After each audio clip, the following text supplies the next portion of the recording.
आराध्य ठाकुर जी के श्री चरणों में नमन। पावन भागवत गीता को नमन। वह आप सभी उपस्थित भक्तजनों की ओर से पूज्य गुरुदेव के श्री चरणों में नमन, वंदन, अभिनंदन और साथ ही आप सभी भाग्यशाली भक्तजनों का भी यहाँ इस पवित्र प्रांगण में अभिनंदन करते हुए मैं समय की मर्यादा को देखते हुए शीघ्र ही कुछ नाम पुकार रहा हूं। उन सभी से मेरा विनम्र अनुरोध, कृपया आएं और इस कार्यक्रम को विधिवत प्रारंभ करने हेतु दीप प्रज्वलित कर भागवत गीता जी को पुष्प अर्पित कर पूज्य महाराज श्री का अभिनंदन कर आशीर्वाद प्राप्त करें। मैं आमंत्रित कर रहा हूं सर्वप्रथम श्री अशोक जी चावला अंबाला से, श्री मधुसूदन जी फिलौर से, श्री प्रकाश शर्मा जी अमृतसर से, यहाँ स्थानीय मंदिर समिति व अस्पताल समिति से श्री राजकुमार जी गोयल, आप सभी कृपया, और साथ ही मेरा अनुरोध हंसराज जी गोयल पटियाला से, जी प्रमोद जी शर्मा हमारी जिनका विशेष सहयोग है, मैं इनसे भी अनुरोध करूँगा कृपया आएं और दीप प्रज्वलित कर गीता जी को पुष्प अर्पित कर पूज्य महाराज श्री का आशीर्वाद प्राप्त करें। ओम शुभम करोतु कल्याणम आरोग्यम सुख संपदां शत्रुबुद्धि विनाशाय दीप ज्योतिर्नमोस्तुते। दीप ज्योतिर्परब्रह्म दीप ज्योतिर्जनार्दन दीपो हरतु मे पापम दीप ज्योतिर्नमोस्तुते। दीप ज्योतिर्नमोस्तुते।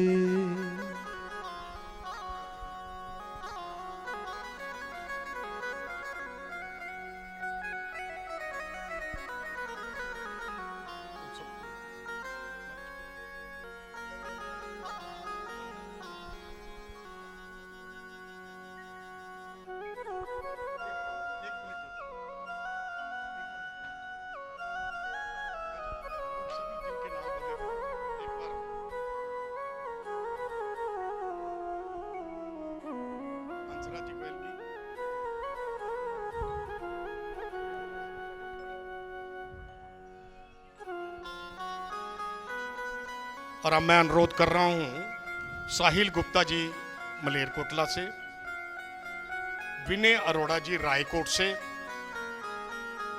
जीसी गोयल जी बठिंडा से, मुकेश महेश्वरी जी, एमआर जिंदल जी, केवल चावला जी, एम राजू चावला जी अंबाला से, कृपया आप भी आएं और पूज्य महाराज श्री को पुष्प भेंट कर आशीर्वाद प्राप्त करें। श्री अनिल गोयल जी पटियाला से, आपसे भी मेरा अनुरोध है कि कृपया आप भी पूज्य महाराज श्री से आशीर्वाद प्राप्त करें।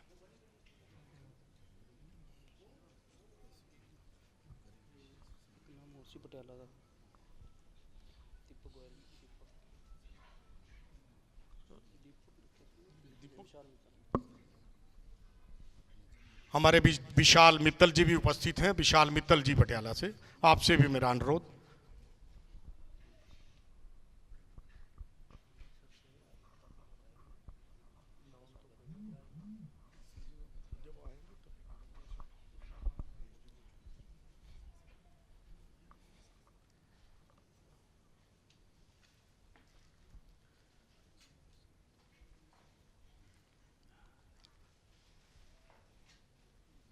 हम सबने धन दौलत पैसा गाड़ी बंगला सब कुछ बना लिया है, लेकिन लगभग सभी को जब एकांत में बैठते हैं सोचते हैं तो लगता है कि जीवन में कुछ ना कुछ कमी है।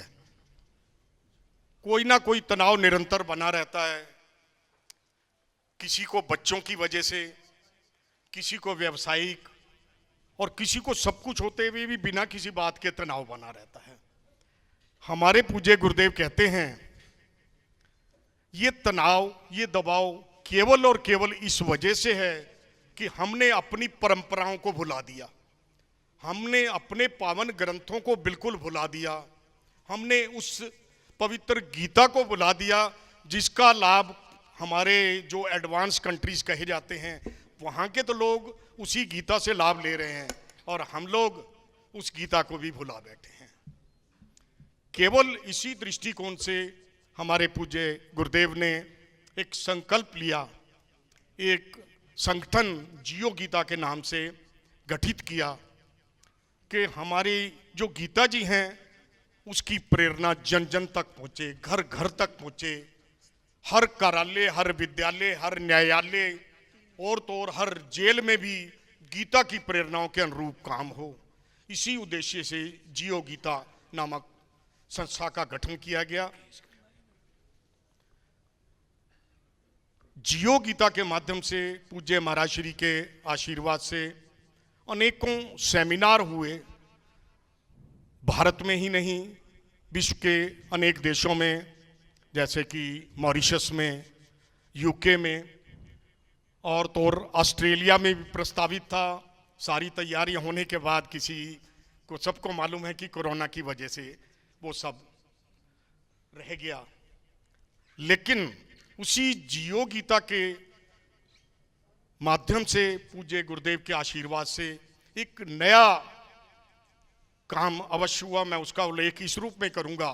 कुरुक्षेत्र, आप सभी जानते हैं कुरुक्षेत्र के बारे में, लेकिन कुरुक्षेत्र की पहचान, कुरुक्षेत्र को लोग जानते हैं, महाभारत का युद्ध हुआ था जी वहां पे। लगभग सभी लोग इसी बात से कुरुक्षेत्र को जानते थे। ये नहीं कहा जाता था कि गीता का उपदेश कुरुक्षेत्र भूमि पर हुआ था। हमारे गुरुदेव के प्रयास से पिछले अनेक वर्षों में, 3-4-5 वर्षों में विशेष रूप से प्रयास किए गए। कुरुक्षेत्र में अंतर्राष्ट्रीय गीता महोत्सव होना शुरू हुआ।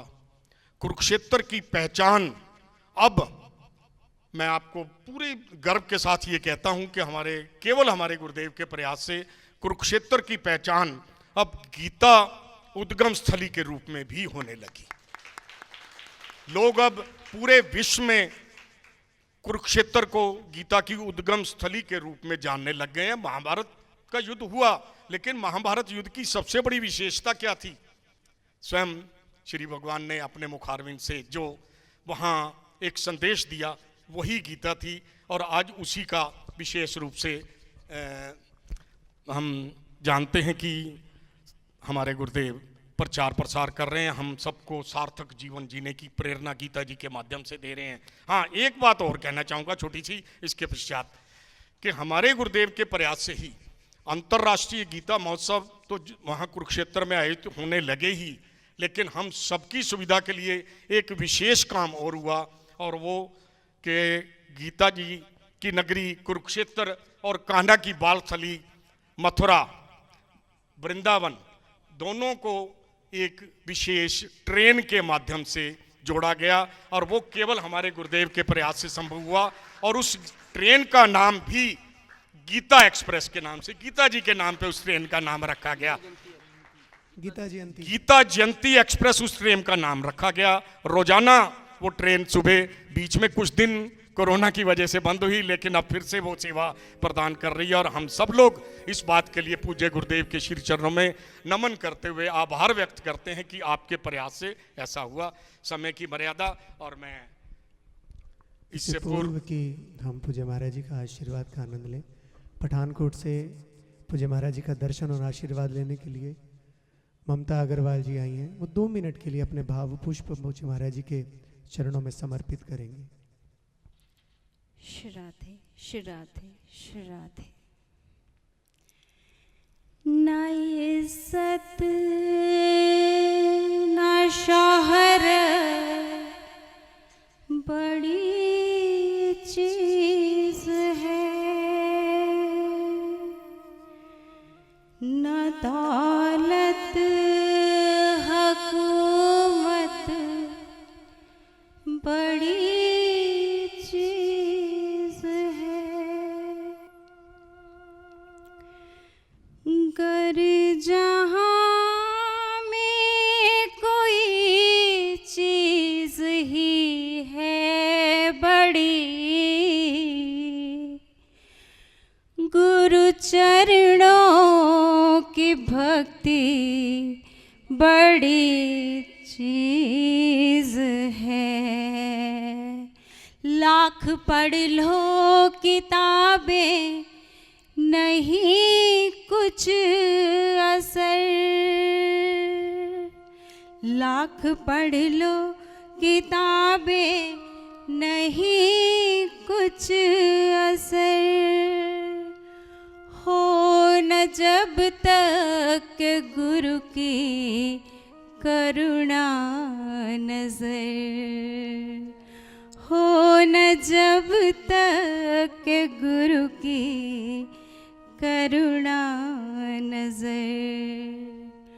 पास बैठो तो आती है यादें खुदा, पास बैठो तो आती है यादें खुदा। ऐसे सद्गुरु की सोहबत बड़ी चीज है, ऐसे सद्गुरु की सोहबत बड़ी चीज है। ये न पूछो कि खिदमत का क्या है सिला, ये न पूछो कि खिदमत का क्या है सिला। रंग लाती है ये एक न एक दिन जरूर, रंग लाती है ये एक न एक दिन जरूर। बोलिए सतगुरुदेव महाराज की जय। कल पूरा कल कर श्रद्ध श्रद्ध श्रद्ध। स्वस्ति प्रजाभ्यः परिपालयन्तां न्यायेन मार्गेण महिं महिषः। गौब्राह्मणेभ्यः शुभमस्तु नित्यं। लोकः समस्तः सुखिनो भवन्तु।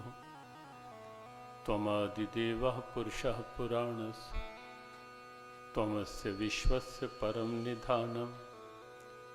वेत्तासि वेद्यं च परं च धाम, त्वया ततं विश्वमनन्तरूपः। वायुर्यमोऽग्निर्वरुणः शशाङ्कः, प्रजापतिस्त्वं प्रपितामहश्च। नमो नमस्तेऽस्तु सहस्रकृत्वा, पुनश्च भूयोऽपि नमो नमस्ते।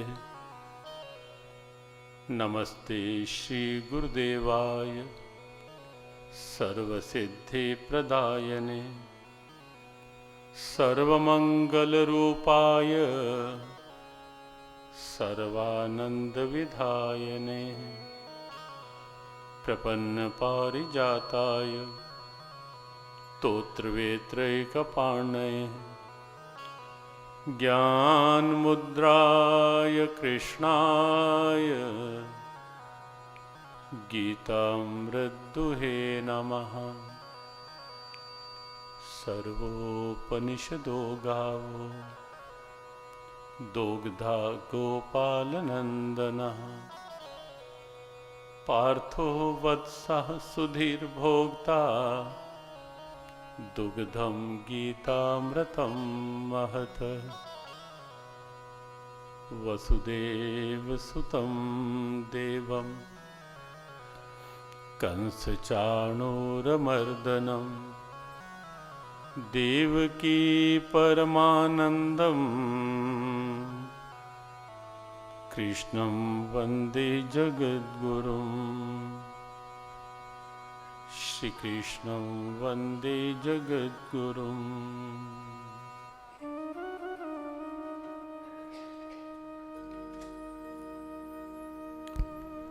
कृष्ण गोविंद गोविंद गोपाला कृष्ण गोविंद गोविंद गोपाला कृष्ण गोविंद गोविंद गोपाला कृष्ण गोविंद गोविंद गोपाला कृष्ण गोविंद गोविंद गोपाला कृष्ण गोविंद गोविंद गोपाला कृष्ण मुरली मनोहर नंद लाला कृष्ण मुरली मनोहर नंद लाला कृष्ण मुरली मनोहर नंद लाला कृष्ण मुरली मनोहर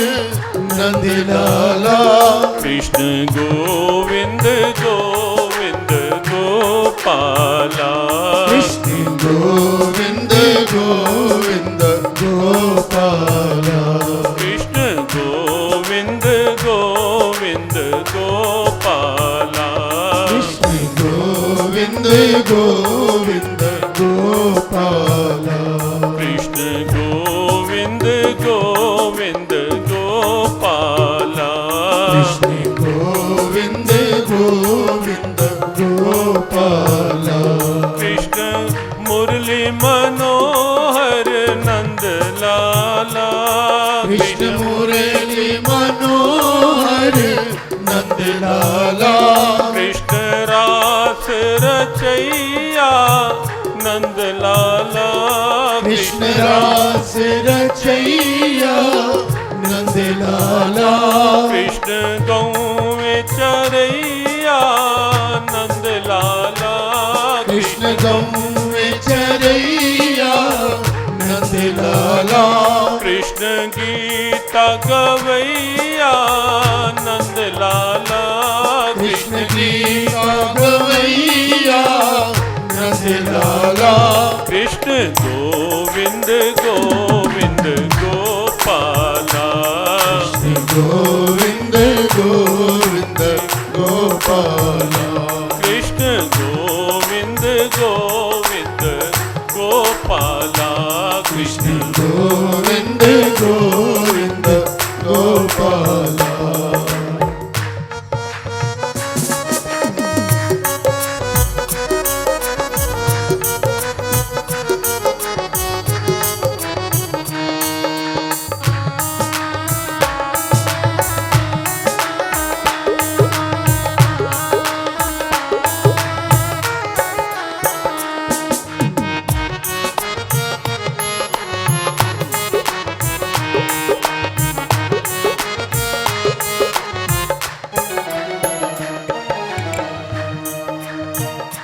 कृष्ण नाम ही सच्चा सहारा है कृष्ण नाम ही सच्चा सहारा है कृष्ण नाम ही सच्चा सहारा है कृष्ण नाम ही सच्चा सहारा है कृष्ण नाम ही जीवन आधारा है कृष्ण नाम ही जीवन आधारा है कृष्ण नाम ही जीवन आधारा है कृष्ण नाम ही जीवन आधारा है कृष्ण नाम ही केवन हारा है कृष्ण नाम ही केवन आरा है कृष्ण नाम ही केवन हारा है कृष्ण नाम ही केवन आरा है कृष्ण गोविंद गोविंद गोपाला कृष्ण गोविंद गोविंद गोपाला कृष्ण गोविंद गोविंद गोपाला कृष्ण गोविंद गोविंद गोपाला कृष्ण गीता गवैया नंद लाला कृष्ण गीता गवैया नंद लाला कृष्ण गीता गवैया नंद लाला कृष्ण गीता गवैया नंद लाला कृष्ण गोविंद गोविंद गोपाला कृष्ण गोविंद गोविंद गोपाला कृष्ण गोविंद गोविंद गोपाला कृष्ण गोविंद गोविंद गोपाला कृष्ण गोपाला कृष्ण गोपाला कृष्ण गोपाला कृष्ण गोपाला प्यारो नंद लाला प्यारो नंद लाला प्यारो नंद लाला प्यारो नंद लाला कृष्ण गोपाला कृष्ण गोपाला कृष्ण गोपाला कृष्ण गोपाला कृष्ण गोपाला कृष्ण कृष्ण गोपाला गोपाला कृष्ण गोपाला कृष्ण कृष्ण गोपाला गोपाला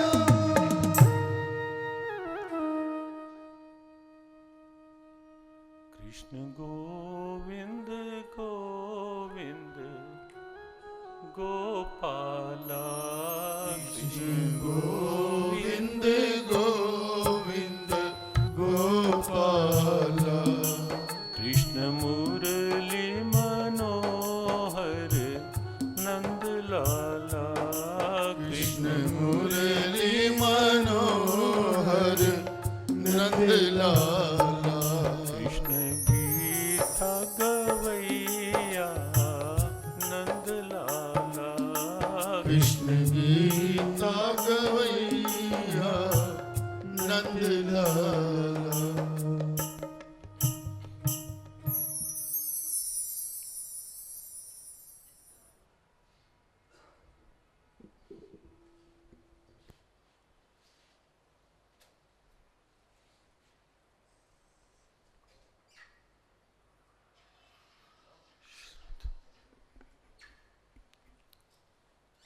शांत रहे सभी। मोबाइल या तो स्विच ऑफ या शांत मुद्रा में, मोबाइल का प्रयोग नहीं सत्संग में। चित्तवृत्तियां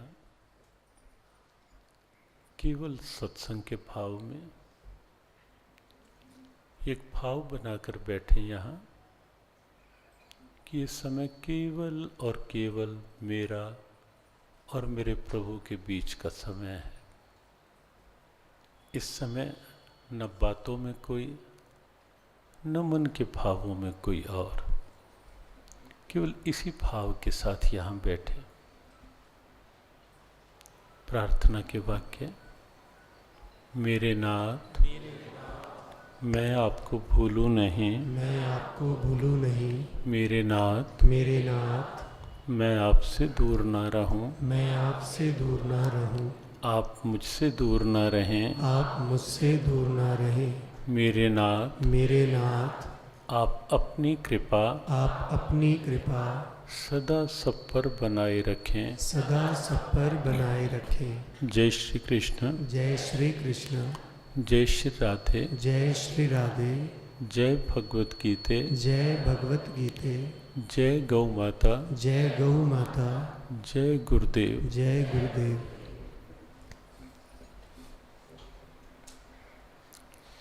नारायण नारायण नारायण नारायण।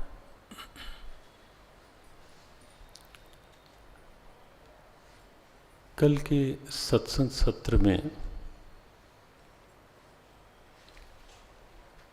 जो स्वाभाविक ही चर्चा प्रारंभ हुई, यहाँ के स्थान का भाव कहें या स्वाभाविक श्री कृष्ण कृपा कहें, श्री कृष्ण मंदिर है। चर्चा प्रारंभ हुई, श्री कृष्ण तत्व क्या है, श्री कृष्ण का स्वरूप क्या है। परिभाषित नहीं किया जा सकता कभी। परमात्मा कभी भी परिभाषित नहीं हो सकते। हम ये सोचें कि हम परमात्मा को डिफाइन कर पाएं, उनको डिफाइन नहीं किया जा सकता। शहनशाह राम, स्वामी राम तीर्थ भारतीय संत परंपरा की एक दिव्य आभा, एक अलौकिक संत।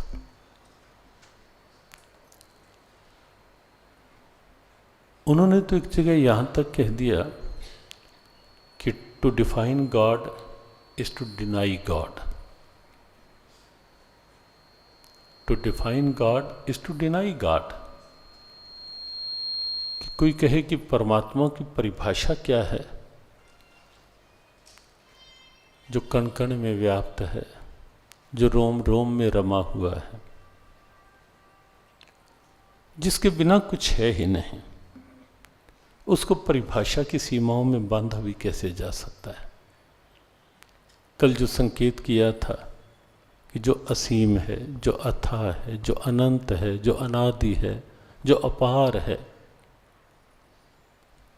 उसको हम परिभाषा की सीमाओं में कैसे बांध सकते हैं? नहीं हो सकता। हाँ, उनके स्वरूप की चर्चा करके ये हो सकता है कि उनकी स्वरूप की यत् किंचित चर्चा करके हम अपनी वाणी का सौभाग्य जगा लें। वाणी पर उनका शब्द ला करके, उनके स्वरूप की बात ला करके हम अपनी वाणी को पवित्र कर लें, ये तो हमारी धन्यता और हमारा सौभाग्य है। लेकिन हम ये सोचें कि हम अपनी वाणी से परमात्मा को परिभाषित कर रहे हैं, संभव नहीं, हो नहीं सकता। हाँ, जहाँ तक स्वरूप की बात है, परमात्मा श्री कृष्ण, कल संकेत किया था, साक्षात आनंद है, साक्षात आनंद, और कुछ है ही नहीं। श्री राधा, वहाँ कोई और तत्व काम नहीं करता, वहाँ एक ही तत्व काम करता है, और वो तत्व है प्रेम तत्व। तत्व प्रेम कर मम और तोरा। सीता जी, जब प्रभु राम को सुंदरकांड का पाठ आप करते होंगे, जब प्रभु राम के लिए कुछ संदेश या सांकेतिक भाषा का प्रयोग करती हैं, तो वहाँ वो यही शब्द कहते हैं कि तत्व प्रेम कर मम और तोरा, जानत पिया एक मन मोरा। लेकिन जो मन कुछ कुछ जानता है, अब कोई प्रेम का तत्व एक पहेली सी लगेगी सुंदरकांड के इन भावों में। तत्व प्रेम कर मम और तोरा, जानत पिया एक मन मोरा। लेकिन वह मन जो कुछ जानता है, वो मन क्या है? सो मन सदा रहत तो ही पाहे, जान ही प्रेम रस इतने ही माहे। वो मन अपने पास है ही नहीं जो कुछ जानता है, क्योंकि प्रेम तो प्रकट ही था वहाँ होता है जहाँ ये मन अमन हो जाता है, जहाँ मन उसकी ओर चला जाता है, उसमें हो जाता है एक, वहाँ से प्रेम का यथार्थ तत्व प्रकट होता है। श्री राधा साक्षात प्रेम है। हमारे और आपके जो शरीर हैं, ये हम सब जानते हैं 5 तत्वों से बने हैं।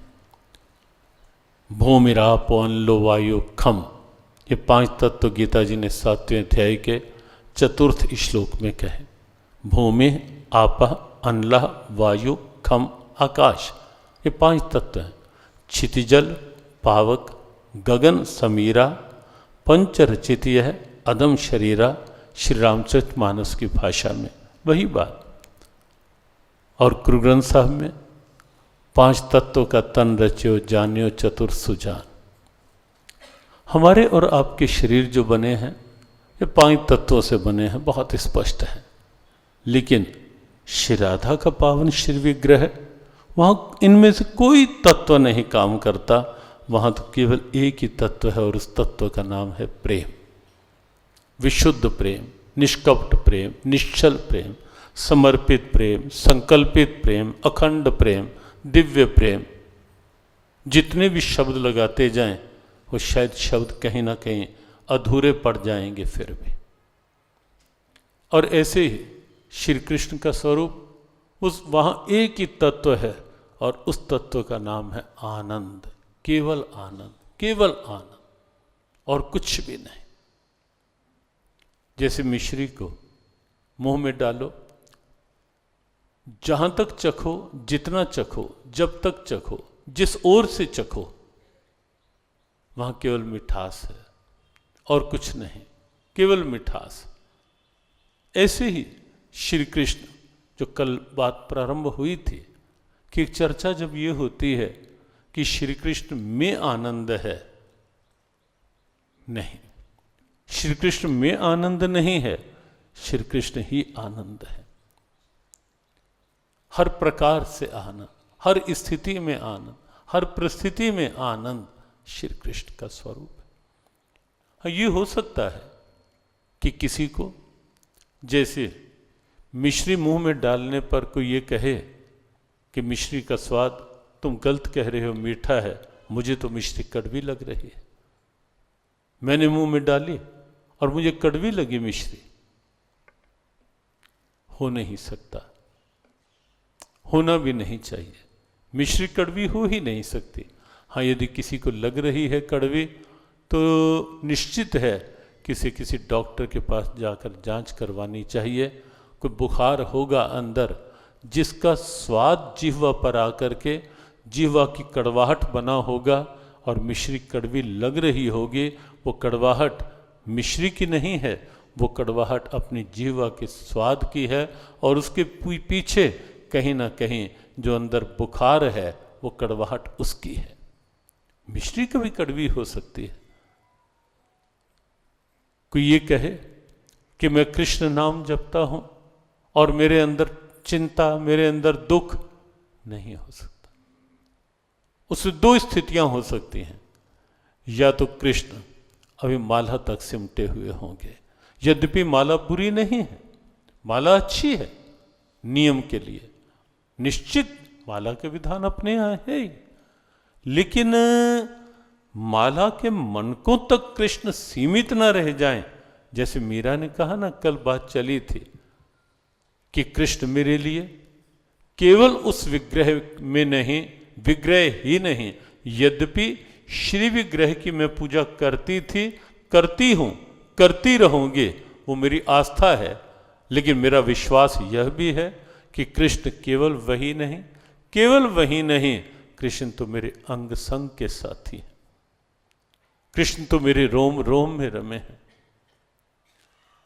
अब तो छाया है कृष्ण मेरे अंग अंग में। मेरा तन मन रंगा है उसी के रंग में, मेरा जीवन है कृष्ण, काश ये भाव बन जाए।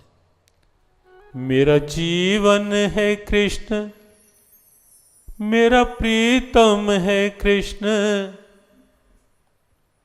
मैंने माला बनाई रे कृष्ण नाम की, मैंने बिंदिया लगाई है कृष्ण नाम की। एक अलग सी अवस्था है। मीरा को लगा कि कृष्ण अंग अंग है। अब देखें, कष्ट आया वहां भी। हम कई बार हमें लगता है ना कि कृष्ण नाम भी है, दुख भी है। कृष्ण में दुख नहीं है, कृष्ण तो आनंद ही आनंद है। दुख कहीं ना कहीं, ये सच्चाई कुछ कड़वी हो सकती है, कड़वी लग सकती है। वैसे सच्चाई कड़वी होती नहीं है, कड़वी लग सकती है हमें हमारे भावना के अनुसार सच्चाई, लेकिन यह है बिल्कुल सत्य कि कृष्ण दुख नहीं देते। अच्छा ये बताओ, कोई आपसे ये कहे कि सूर्य उदय हुआ और सूर्य ने मेरे घर में अंधेरा कर दिया, मान लोगे उसकी बात? कि सूर्य उदय हुआ और सूर्य ने अंधकार फैला दिया, सूर्य के पास देने के लिए अंधेरा है क्या? सूर्य अंधकार दे सकता है क्या? सूर्य के पास तो देने के लिए प्रकाश ही प्रकाश है, वहां अंधकार नाम की कोई चीज ही नहीं।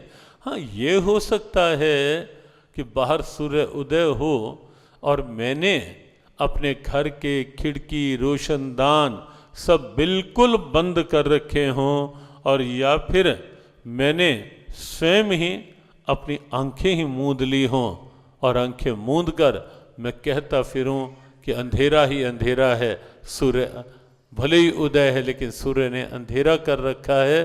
वो अंधेरा सूर्य का नहीं, वो अंधेरा इसलिए है कि मैंने सूर्य की ओर से आंखें मूंद ली।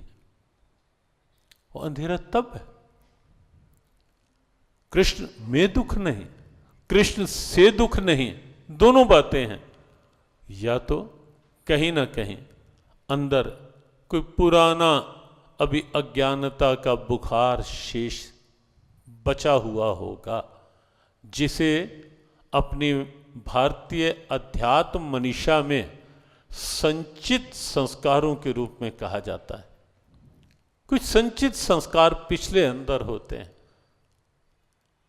कई बार ऐसा भी होता है ना, हमें लगता है कि हमें तो बुखार बुखार कुछ नहीं था, लेकिन जब डॉक्टर चेक करता है, डॉक्टर टेस्टिंग के बाद बताता है कि नहीं, पुराना कोई टाइफाइड अंदर जमा हुआ था।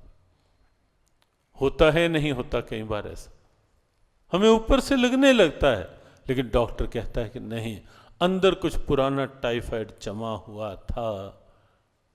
जैसे ही ये निकलेगा, मिश्री अपने आप मीठी लगने लगेगी, कुछ ना कुछ। क्योंकि यात्रा, जीव की यात्रा जो है, ये पूर्व में एक बार पिछले शायद पटियाला के सत्संग में संकेत किया था कि शरीर की यात्रा, उसके पड़ाव दिखते हैं, चलते हैं। बचपन, जवानी, प्रौढ़ावस्था, वृद्धावस्था, देहिनोऽस्मिन् यथा देहे कौमारम यौवनम जरा।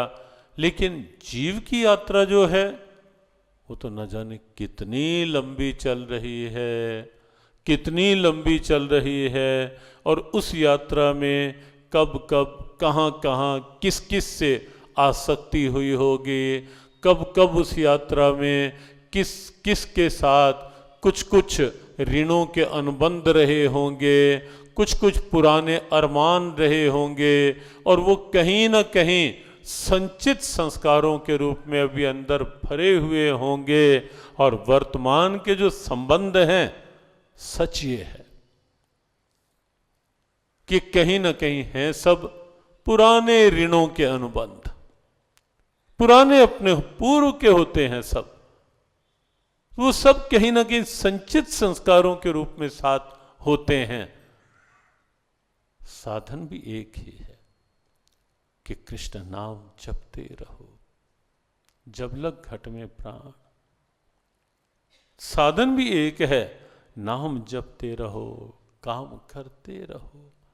कोई और दूसरा साधन भी नहीं। अंदर के संचित संस्कारों को निकालने का किसी डॉक्टर के पास कोई क्षमता नहीं है।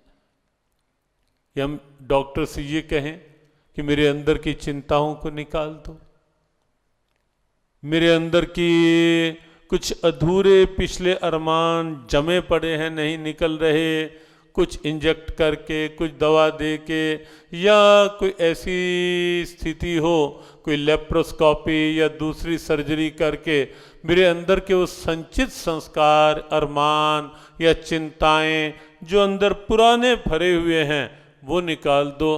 कहीं कोई साधन नहीं, कुछ भी नहीं। साधन भी एक ही है, भरिए मत पापा के संग, हो तो पै नावा के रंग। कृष्ण नाम हृदय धरो, भयो पाप को नाश, जैसे चिंगरी आग की बड़ी पुराने खास। साधन एक ही है, केवल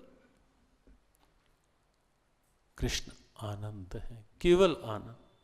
और इसीलिए ये हम सब जानते हैं कि जब मथुरा की कारागार में प्रकट होकर के जब गोकुल पहुंचते हैं, अभी नामकरण तो बाद में होना था, बाद में ही हुआ भी, लेकिन बधाइयाँ जब बजने लगे तो बधाइयों में क्या गाया गया? बधाइयों में प्राय आप सब गुनगुनाते हैं, ढेरों बार गुनगुनाया होगा, नंद घर आनंद भयो। ये कृष्ण नाम, वासुदेव नाम, ये नामकरण तो बाद में हुआ, लेकिन जैसे ही कन्हैया गोकुल पहुंचे, जब बधाइयां बजी तो बधाइयों में शब्द सबकी वाणी पर एक ही था, नंद घर आनंद भयो। जय कन्हैया लाल की, नंद घर आनंद भयो। जय कन्हैया लाल। नंद घर आनंद, कृष्ण आए अर्थात आनंद आया। और इसीलिए जीवन में आनंद चाहिए। तो जो कल संकेत किया था, आनंद चाहिए, तो उसका कोई विकल्प नहीं, कोई दूसरा विकल्प नहीं, कृष्ण को अपना साथी बनाना ही होगा, अपना सहारा, वास्तविक सहारा बनाकर उसे अपने साथ रखना ही होगा, कोई दूसरा विकल्प नहीं। श्री कृष्ण आनंद है, उनकी प्रत्येक लीला भी आनंद है, और उनके श्रीमुख से निकली वाणी श्रीमद् भगवद गीता भी साक्षात आनंद है, साक्षात आनंद। और जीवन की मांग भी, जो कल जहां से विषय प्रारंभ किया था, जीवन की मांग भी एक ही है, आनंद आनंद आनंद। जीवन की मांग एक ही है। आजकल के पढ़े लिखे कई बार कहीं ऐसी जगह भी जब कुछ सत्संग चर्चा होती है, कहीं जुडिशरी से जुड़े लोगों के साथ, एडवोकेट्स के साथ, कहीं डॉक्टर्स के साथ, आज भी बठिंडा के कृष्ण कृपा परिवार के लोग आए तो कहने लगे जब टाइम मिलेगा तो हम बीच बीच में 1 घंटा डॉक्टर्स के लिए, 1 घंटा वहाँ की यूनिवर्सिटीज़ के लेक्चरर्स के लिए और 1 घंटा ऐसा एडवोकेट्स के लिए। हमने कहा हो सकता है आवश्यकता इन वर्गों में अधिक है कहीं। कई बार जब होती है बात और जब ये चर्चा आती है कि जीवन का लक्ष्य क्या है, जीवन है किसके लिए, जीवन में हम पाना क्या चाहते हैं, क्योंकि ये कामनाएं जो है ना, सब इन कामनाओं के पीछे भी यदि आप झांक कर देखोगे ना, इन कामनाओं के पीछे भी एक ही कामना होगी मूल में, और वो कामना होगी शांति की, आनंद की, सुख की। वो कामना एक ही होगी सबकी, और कामनाएं सबकी अलग अलग हो सकती हैं। किसी की कामना किसी चीज की हो सकती है, किसी के मन में किसी बात की इंपॉर्टेंस हो सकती है, किसी वस्तु की इंपॉर्टेंस हो सकती है, खाने में, पीने में, रहन सहन में, पहनने में, कहीं घूमने में, अन्य सब स्थितियों में सबकी अलग अलग इच्छाएं हो सकती हैं, अलग अलग भाव हो सकते हैं। लेकिन मानसिक रूप में क्या चाहिए, वहां सब एक ही प्लेटफॉर्म पर आपको दिखाई देंगे। सबको शांति तो चाहिए ही चाहिए, शांति सबको चाहिए, आनंद सबको चाहिए। और जब ये चर्चा आती है, सीधा अगर कह दो ना कि जीवन का लक्ष्य, जिसने जीवन दिया है वही जीवन का लक्ष्य है, और पूरा विज्ञान है इसके पीछे, पूरी साइंस है। और एक बात और भी, हमारा जो सनातन धर्म है और सनातन अध्यात्म है जो, वो पूरी तरह वैज्ञानिक है, पूरी तरह वैज्ञानिक। हर बात का उत्तर तर्क सहित है, बिल्कुल लॉजिकल उत्तर है हर बात का। और अगर हमारे जैसे कोई कहें कि भाई जीवन का लक्ष्य वही है जिसने तुम्हें जीवन दिया है, वो परमात्मा ही जीवन का लक्ष्य है, और कोई कहे हम तो नहीं मानते, कई बार होता है ऐसा। आजकल के पढ़े लिखे कई बार जब कह देते हैं क्यों परमात्मा क्यों लक्ष्य है जीवन का, ऐसा कैसे आप कह सकते हैं? फिर जब हम कहते हैं दो बातें, एक तो यह कि सिद्धांत बिल्कुल एक universal fact, practical fact, spiritual fact और लॉजिकली देखें तो साइंटिफिक फैक्ट, कि जो वस्तु जिससे बनती है वो वस्तु उससे मिले बिना उस वस्तु को पूर्ण विश्रांति, पूर्ण आराम मिल ही नहीं सकता, मिलता ही नहीं। शरीर 5 तत्वों से बना है, इसे 5 तत्वों में मिलकर ही इसकी पूर्णता है, बस इसकी गति वहीं हो जाएगी। जब ये 5 तत्वों में 5 तत्वों का बिना बना शरीर जहीं ते उपजो नानका लीन ताही में मान, जहीं ते उपजो लीन ताही में मान, जहां से बना है वहां मिलकर शरीर की गति हो गई। लेकिन जीव की गति, जीव तो स्वयं परमात्मा श्री कृष्ण कहते हैं कि अर्जुन ये जीव तो मेरा अंश है, ममैवांशो जीवलोके जीवभूता सनातना, ईश्वर अंश, जीव अविनाशी, चेतन अमल, सहज सुख राशि। बिल्कुल वही बात, ममैवांशो जीवलोके, गीता के गोविंद कहते हैं पार्थ ये जीव मेरा सनातन अंश है। ममैवांशे जीवलोके जीवभूता सनातना, सनातन शब्द लगाया, और मानसकार ने कहा ईश्वर अंश जीव अविनाशी। अविनाशी और सनातन मूलतः एक ही बात है कि जीव मेरा सनातन अंश, और जब जीव है ही परमात्मा का अंश तो बिना परमात्मा से मिले इसको आनंद मिलेगा ही कहां से। और इसीलिए एक बात बहुत सीधी कही जाती है और बिल्कुल ऋषि परंपरा की, गुरु परंपरा की, ग्रंथ परंपरा की कृपा और वहीं से ली हुई अपनी कोई बात है नहीं, है ही नहीं। और जरूरत भी क्या है हमें अपनी बात करने की, जब इतनी समृद्ध हमारी ऋषि परंपरा। अभी कुछ दिन पहले व्यास पूर्णिमा निकली और हमने स्थान स्थान पर यह बात कही जहां जहां कार्यक्रम थे कि व्यास एक परंपरा के रूप में आज भी हमारे साथ है। आज भी जिस आसन पर हम बैठते हैं, प्रणाम करते हैं, वो प्रणाम इस आसन को नहीं होता, इस कपड़े को नहीं होता। प्रणाम इसलिए होता है कि ये आसन आसन नहीं है कपड़े का, ये व्यास पीठ है, ये व्यास गादी है। अर्थात इसकी मर्यादा व्यास से जो प्रारंभ हुई और अब तक चलती आ रही है, आज भी उसे व्यासपीठ इसलिए कहा जाता है कि इस पीठ की मर्यादा ग्रंथ परंपरा, ऋषि परंपरा, गुरु परंपरा के अनुरूप इसकी मर्यादा बनी रहे, इसीलिए ये व्यासपीठ है। और इसी निमित्त से ये बात कही भी जा रही है सीधे सीधे शब्दों में कि बिना परमात्मा के से मिले कोई एक भी उदाहरण नहीं। किसी को पूर्ण तृप्ति मिल गई हो, पूर्ण शांति मिल गई हो, पूर्ण विश्रांति मिल गई हो, एक भी उदाहरण नहीं। और अपनी संस्कृति में आप देखेंगे कि फटे पुराने वस्त्र पहन करके, टूटी फूटी झोंपड़ी में रह करके, और पता ही नहीं कि दिन में कुछ मिला, रात को मिलेगा या नहीं मिलेगा खाने को, या रात को कुछ मुंह में डाला, कल प्रभात के लिए कुछ होगा या नहीं होगा, पता ही नहीं। लेकिन वो सुदामा आपको आनंद के गीत गाता हुआ दिखाई देगा। यह है भारत, यह है भारतीय दर्शन।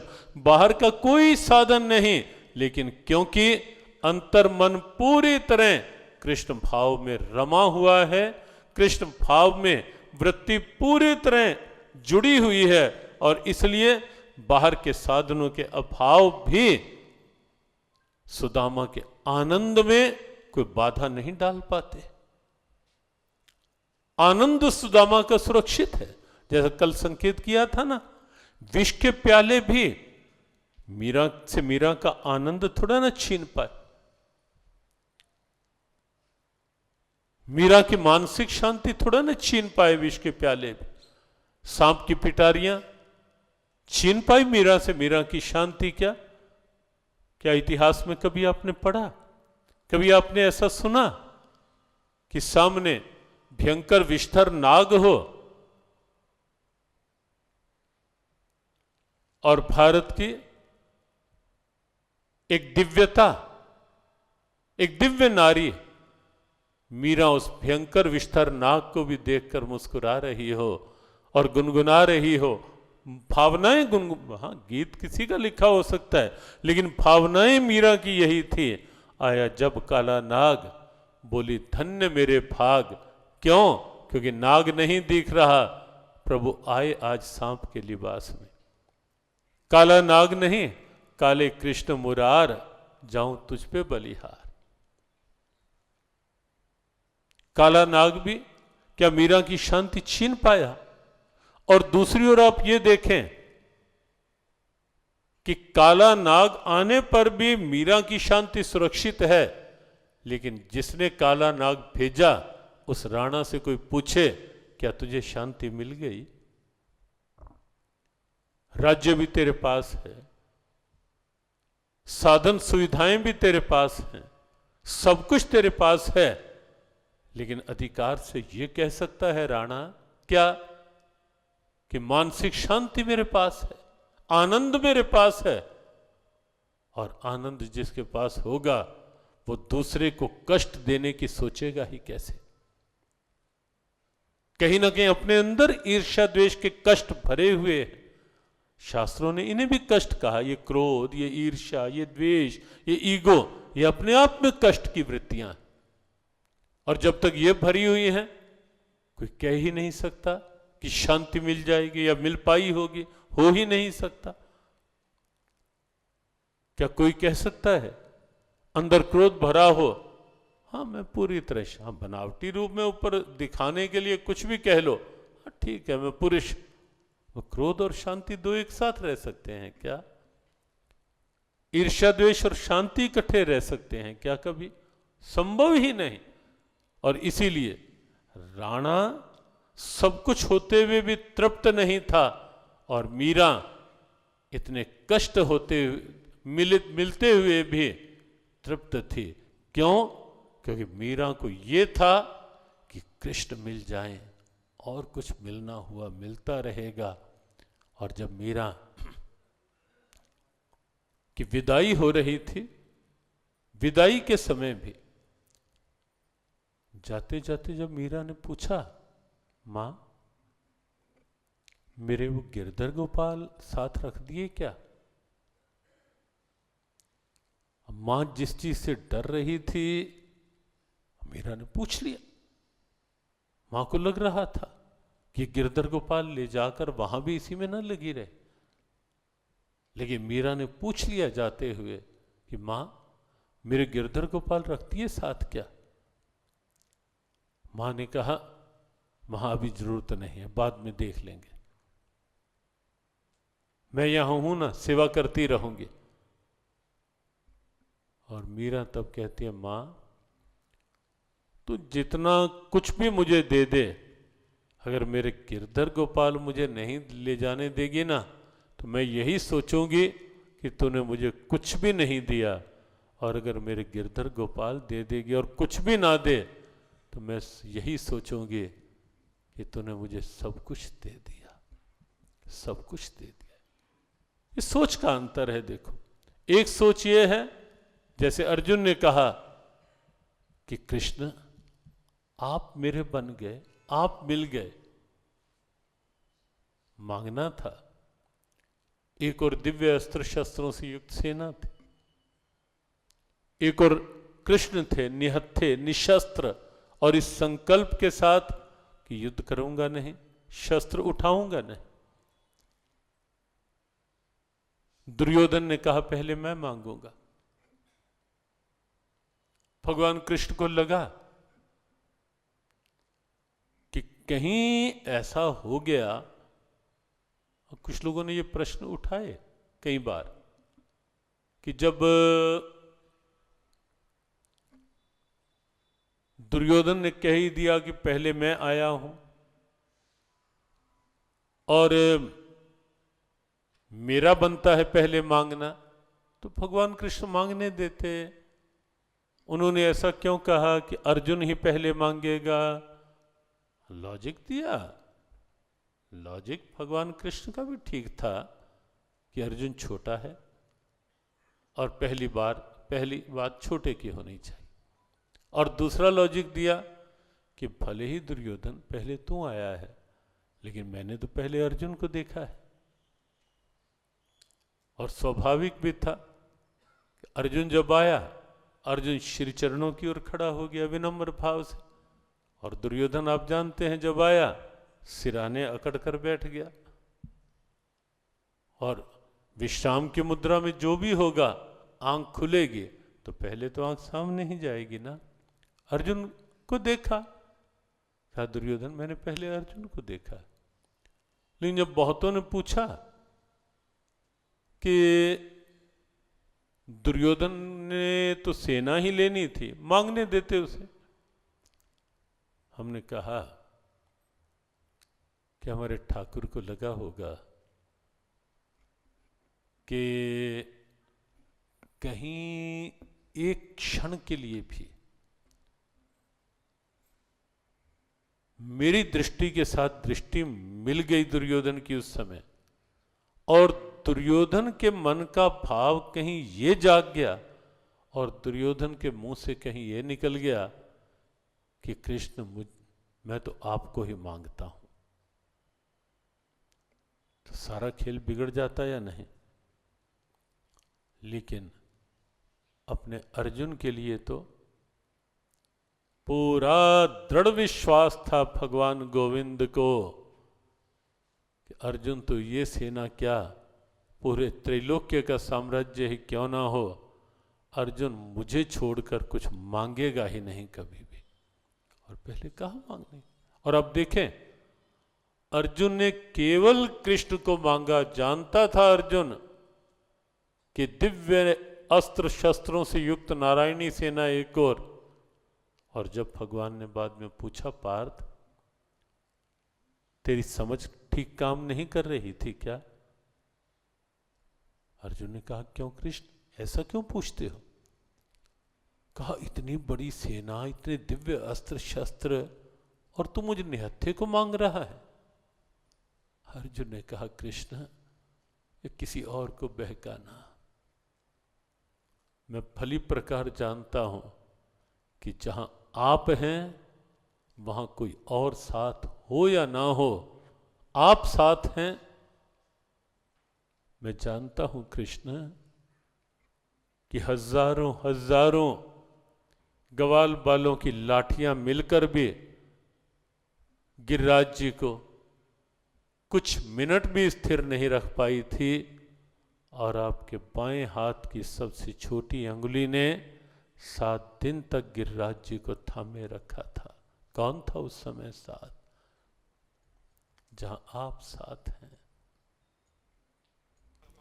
वह आप सभी उपस्थित भक्तजनों की ओर से पूज्य गुरुदेव के श्री चरणों में नमन, वंदन, अभिनंदन, और साथ ही आप सभी भाग्यशाली भक्तजनों का भी यहाँ इस पवित्र प्रांगण में अभिनंदन करते हुए, मैं समय की मर्यादा को देखते हुए शीघ्र ही कुछ नाम पुकार रहा हूँ। उन सभी से मेरा विनम्र अनुरोध, कृपया आएं और इस कार्यक्रम को विधिवत प्रारंभ करने हेतु दीप प्रज्वलित कर भागवत गीता जी को पुष्प अर्पित कर पूज्य महाराज श्री का अभिनंदन कर आशीर्वाद प्राप्त करें। मैं आमंत्रित कर रहा हूँ सर्वप्रथम श्री अशोक जी चावला अंबाला से, श्री मधुसूदन जी फिलौर से, श्री प्रकाश शर्मा जी अमृतसर से, यहाँ स्थानीय मंदिर समिति व अस्पताल समिति से श्री राजकुमार जी गोयल, आप सभी कृपया, और साथ ही मेरा अनुरोध हंसराज जी गोयल पटियाला से, जी प्रमोद जी शर्मा हमारी जिनका विशेष सहयोग है, मैं इनसे भी अनुरोध करूँगा कृपया आएं और दीप प्रज्वलित कर गीता जी को पुष्प अर्पित कर पूज्य महाराज श्री का आशीर्वाद प्राप्त करें। ओम शुभम करोतु कल्याणम आरोग्यम सुख संपदां शत्रुबुद्धि विनाशाय दीप ज्योतिर्नमोस्तुते। दीप ज्योतिर्परब्रह्म दीप ज्योतिर्जनार्दन दीपो हरतु मे पापम दीप ज्योतिर्नमोस्तुते। दीप ज्योतिर्नमोस्तुते।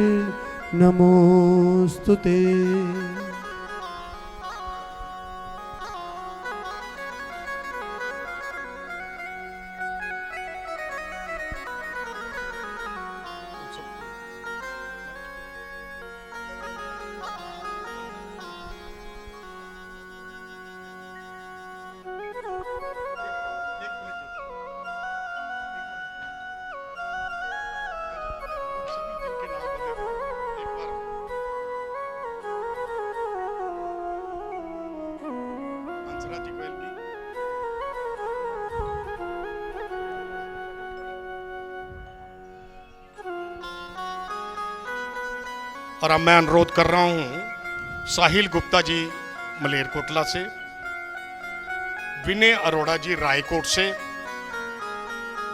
जीसी गोयल जी बठिंडा से, मुकेश महेश्वरी जी, एमआर जिंदल जी, केवल चावला जी, एम राजू चावला जी अंबाला से, कृपया आप भी आएं और पूज्य महाराज श्री को पुष्प भेंट कर आशीर्वाद प्राप्त करें। श्री अनिल गोयल जी पटियाला से, आपसे भी मेरा अनुरोध है कि कृपया आप भी पूज्य महाराज श्री से आशीर्वाद प्राप्त करें।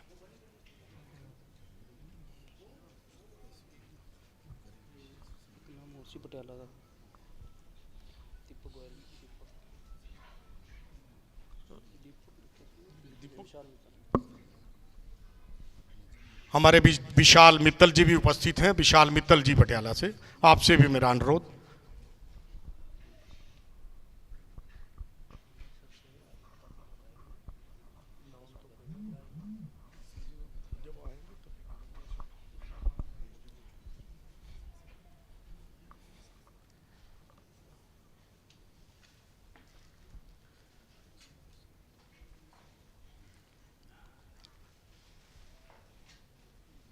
हम सब ने धन दौलत पैसा गाड़ी बंगला सब कुछ बना लिया है, लेकिन लगभग सभी को जब एकांत में बैठते हैं सोचते हैं तो लगता है कि जीवन में कुछ ना कुछ कमी है। कोई ना कोई तनाव निरंतर बना रहता है, किसी को बच्चों की वजह से, किसी को व्यवसायिक, और किसी को सब कुछ होते हुए भी बिना किसी बात के तनाव बना रहता है। हमारे पूज्य गुरुदेव कहते हैं ये तनाव ये दबाव केवल और केवल इस वजह से है कि हमने अपनी परंपराओं को भुला दिया, हमने अपने पावन ग्रंथों को बिल्कुल भुला दिया, हमने उस पवित्र गीता को भुला दिया जिसका लाभ हमारे जो एडवांस कंट्रीज कहे जाते हैं वहाँ के तो लोग उसी गीता से लाभ ले रहे हैं और हम लोग उस गीता को भी भुला बैठे हैं। केवल इसी दृष्टिकोण से हमारे पूज्य गुरुदेव ने एक संकल्प लिया, एक संगठन जियो गीता के नाम से गठित किया कि हमारी जो गीता जी हैं उसकी प्रेरणा जन जन तक पहुँचे, घर घर तक पहुँचे, हर कार्यालय, हर विद्यालय, हर न्यायालय और तो और हर जेल में भी गीता की प्रेरणाओं के अनुरूप काम हो। इसी उद्देश्य से जियो गीता नामक संस्था का गठन किया गया। जियो गीता के माध्यम से पूज्य महाराज श्री के आशीर्वाद से अनेकों सेमिनार हुए, भारत में ही नहीं विश्व के अनेक देशों में, जैसे कि मॉरिशस में, यूके में और तो और ऑस्ट्रेलिया में भी प्रस्तावित था। सारी तैयारियां होने के बाद किसी को सबको मालूम है कि कोरोना की वजह से वो सब रह गया, लेकिन उसी जियो गीता के माध्यम से, पूज्य गुरुदेव के आशीर्वाद से एक नया काम अवश्य हुआ। मैं उसका उल्लेख इस रूप में करूंगा। कुरुक्षेत्र, आप सभी जानते हैं कुरुक्षेत्र के बारे में, लेकिन कुरुक्षेत्र की पहचान, कुरुक्षेत्र को लोग जानते हैं